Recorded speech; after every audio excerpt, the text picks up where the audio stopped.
So if Levi isn't going to have any land, how would they survive? How would they survive?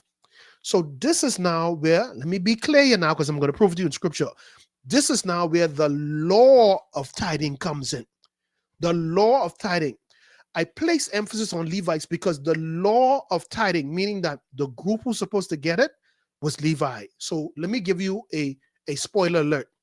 The only humans on this planet, according to the laws of the living God, that are commanded by law to receive a tithe is the tribe of Levi. The only group of people on this planet commanded by law to give them the tithe is the 11 sibling tribes. Let me let that dissolve for a little bit because I'm about to show you the law of tithing. And I'm not going to end there. I'm going to, because I know people like say, no, that's the Old Testament. You're putting your foot in your mouth, because I'm going to now take you to the New Testament where the law was reiterated, meaning that it was never changed. I love it.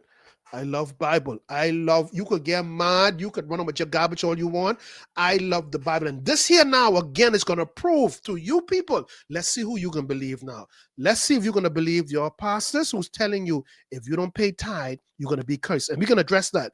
If you don't pay tithe, you could never prosper in life. If you don't pay tithe, that's why all of these bad things happen in your life. You are cursed with a curse. All lies. All lies.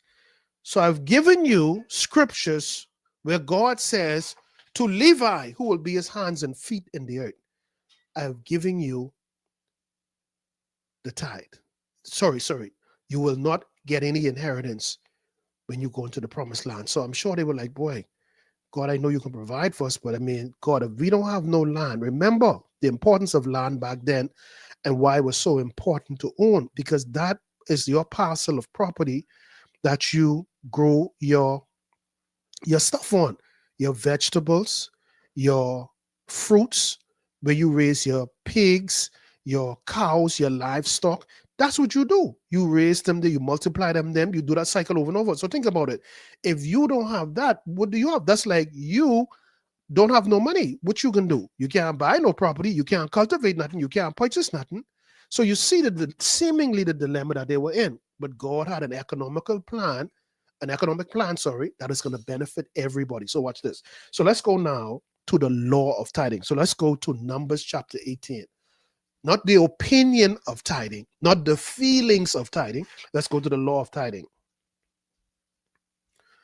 Numbers chapter 18, all right? And I want us to go Numbers 18 verses 1 to verse 2. Okay, let's start there. Numbers chapter 18, verse 1 to verse 2. And the Lord said unto Aaron, thou art, now why is Aaron, he's calling, because Aaron at this point, he is the chief priest. And this is another beautiful thing about tithing. He is a chief priest.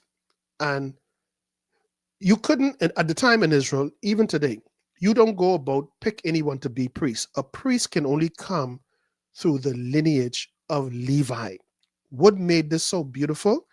A priest, a Levitical priest, isn't a title such as a pastor, such as an evangelist, such as an apostle, where you could just ordain someone to become that. No. To become a Levitical priest, you must have come through the bloodline of Levi, specifically from Aaron.